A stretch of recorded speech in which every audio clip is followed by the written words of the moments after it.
ഈ project locate ചെയ്യുന്നത് കുമ്പിടി എന്ന് പറഞ്ഞ സ്ഥലത്താണ്. Hardly from Kuttippuram 10 minutes. First of all എനിക്ക് ഈ പ്രൊജക്റ്റിൻ്റെ കുറിച്ച് പറയാനുള്ളത്, അഭിലാഷ് എന്ന ആളാണ് ഇതിൻ്റെ ക്ലയൻറ്റ്. ഈ പ്രൊജക്റ്റിനെ കുറിച്ച് ബ്രീഫ് ചെയ്തപ്പോൾ എന്നോട് പറഞ്ഞൊരു കാര്യം, within 1 month I want to finish the job. അതൊരു ആക്ച്വൽ ഡിമാൻഡ് തന്നെയായിരുന്നു ക്ലയൻറ്റിൻ്റെ. കാരണം ക്ലയൻറ്റിന് അതിനോട് ബന്ധപ്പെട്ടിട്ട് ഒരുപാട് കാര്യങ്ങൾ ചെയ്യാനുണ്ട്. അപ്പോൾ എന്നെ സംബന്ധിച്ചോളം I have lot of project. അപ്പോൾ അതൊക്കെ കംപ്ലീറ്റ് ചെയ്യുന്ന കൂട്ടത്തിൽ ഇത് 1 month ഉള്ളിൽ ഫിനിഷ് ചെയ്യാന്ന് പറഞ്ഞാൽ actually it's really task job. But I decided to take the project. Task എൻ്റെ മുന്നിലുണ്ടായിരുന്നത് പെട്ടെന്ന് തന്നെ ഡിസൈൻ ചെയ്യുക, അപ്രൂവലാക്കാമെന്നായിരുന്നു. വിചാരിച്ച പോലെ തന്നെ നമ്മൾ ഏറ്റവും പെട്ടെന്ന് തന്നെ നമ്മൾ ഡിസൈൻസുകൾ ചെയ്തു കൊടുത്തു. അറ്റ് ഫസ്റ്റ് ഷോട്ട് ഡിസൈൻസ് നമുക്ക് ഫ്രീസായി. ക്ലയൻറ്റ് റിയലി ആ ഡിസൈൻ കിട്ടിയപ്പോൾ തന്നെ client is very satisfied with the designs. So പിന്നെ നമ്മളത് ടാർഗറ്റ് ചെയ്യാൻ വേണ്ടിയിട്ട് നമുക്ക് കയ്യിലുണ്ടായിരുന്നത് വെറും 1 month ടൈം പീരീഡ് ആയിരുന്നു. അവർ ആ പറഞ്ഞ ഒരു ഡേറ്റിൻ്റെ ഉള്ളിൽ ഞാൻ ഫിനിഷ് ചെയ്ത് കൊടുത്തു. അവരതിൽ ഏറ്റവും കൂടുതൽ സർപ്രൈസ് ആയത് നമ്മളെ വർക്കിൻ്റെ ക്വാളിറ്റി, ഫിനിഷസ്. ആ വിത്തിൻ 1 month ഉള്ളിൽ നമ്മളെ പ്രൊജക്റ്റ് കംപ്ലീറ്റ് ചെയ്തതിൻ്റെ ഫുൾ ഹാപ്പിയിലാണ് ക്ലയൻറ്റ് എനിക്ക് മനസ്സിലായത്.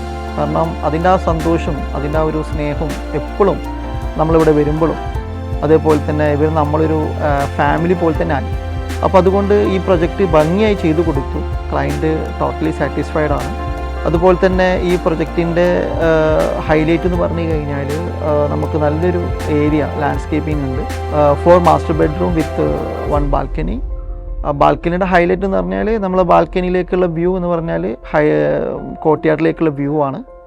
അപ്പോൾ അത് നല്ലൊരു ഹൈലൈറ്റ് പോർഷനായിട്ട് ആ പ്രൊജക്റ്റിലേക്ക് വന്നിട്ടുണ്ട്. ആൻഡ് കോർട്ട്യാർഡ് ഓൾസോ നമ്മൾ നല്ലൊരു ഭംഗിയായിട്ട് തന്നെ കോർട്ട്യാർഡ് ഡിസൈൻ ചെയ്തത് വിത്ത് ബുദ്ധ. ആൻഡ് ആസ് യൂഷ്വൽ നമ്മളെ കിച്ചൺ വന്നിട്ടുള്ളത് ഐലൻഡ് കിച്ചനാണ്. അപ്പോൾ ഐലൻഡ് കിച്ചനും ഫാമിലി ലിവിങ്ങും അതേപോലെ തന്നെ ഡൈനിങ് സ്പേസും എല്ലാം ഒരു ഓപ്പൺ സ്പേസിലാണ് വന്നിട്ടുള്ളത്. അതുകൊണ്ട് തന്നെ കിച്ചൻ്റെ അകത്ത് കുക്ക് ചെയ്യുന്ന സമയത്ത് ഫാമിലി മെമ്പേഴ്സിന് ഇൻട്രാക്ഷൻ ചെയ്യാനും, അതുമാത്രമല്ല ഒരു ഒറ്റപ്പെടൽ ആ ഒരു ഫീലിംഗ് എന്തായാലും നമുക്ക് ഈ പ്രൊജക്റ്റിൽ വരില്ല. അതുപോലെ തന്നെ ഒരുപാട് നാച്ചുറൽ ലൈറ്റ്സ് വീട്ടിനകത്ത് കൊണ്ടുവരാൻ നമ്മൾ മാക്സിമം ശ്രമിച്ചിട്ടുണ്ട്. അതിന് നമ്മൾ സേഫ്റ്റി പർപ്പസ് ആയിട്ട് GI ഗ്രില്ല് വെച്ചിട്ട് ഒരുപാട് ഡിസൈൻ ഡെവലപ്പ് ചെയ്തിട്ടുണ്ട്. അപ്പോൾ അതുകൊണ്ട് തന്നെ ആ ഒരു ഗ്ലാസ്സിന് privacy, same time protection, same time aesthetically നമ്മളത് നല്ലൊരു ഭംഗിയായിട്ട് തന്നെ ഡിസൈൻ ചെയ്തു വന്നിട്ടുണ്ട്.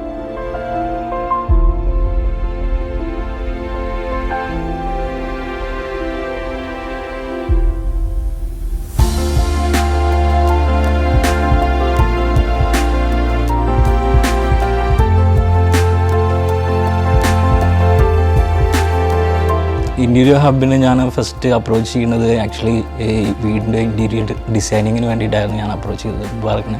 വൺസ് ഡിസൈനിങ് കംപ്ലീറ്റ് എൻ്റെ ഒരു എക്സ്പെക്റ്റേഷനിലുള്ള ഞാനൊരു കുറച്ച് കൺസെപ്റ്റ് ഞാൻ അവൻ്റെ അടുത്ത് ഷെയർ ചെയ്തിട്ടുണ്ടായിരുന്നു.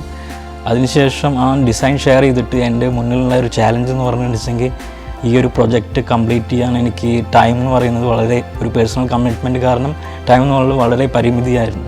വൺസ് ഡിസൈൻ കിട്ടിയതിന് ശേഷം ഞാൻ ആദ്യം തന്നെ അത് എൻ്റെ ഒരു എക്സ്പെക്റ്റേഷനുള്ള ഡിസൈൻസ് ആയിരുന്നു പ്രൊവൈഡ് ചെയ്തതും അതിൽ മേജർ കറക്ഷനൊന്നും ഉണ്ടായിരുന്നില്ല.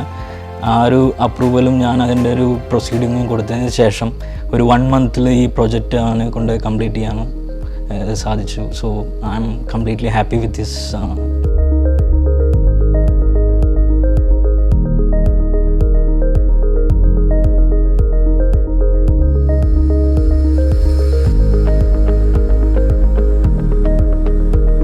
ഇപ്പോൾ അതിന് ശേഷമാണെങ്കിലും ഒരുപാട് ഫ്രണ്ട്സ് വന്നിട്ടാണെങ്കിലും ഈ വർക്കെല്ലാം കണ്ടിട്ട് അവർക്കും ഒരുപാട് നല്ല അഭിപ്രായമാണ് ഇൻറ്റീരിയർ ഹബിൻ്റെ ഈ ഒരു വർക്കിനെ പറ്റിയിട്ട് പറയാനുണ്ടായിട്ടുണ്ടായിരുന്നത്.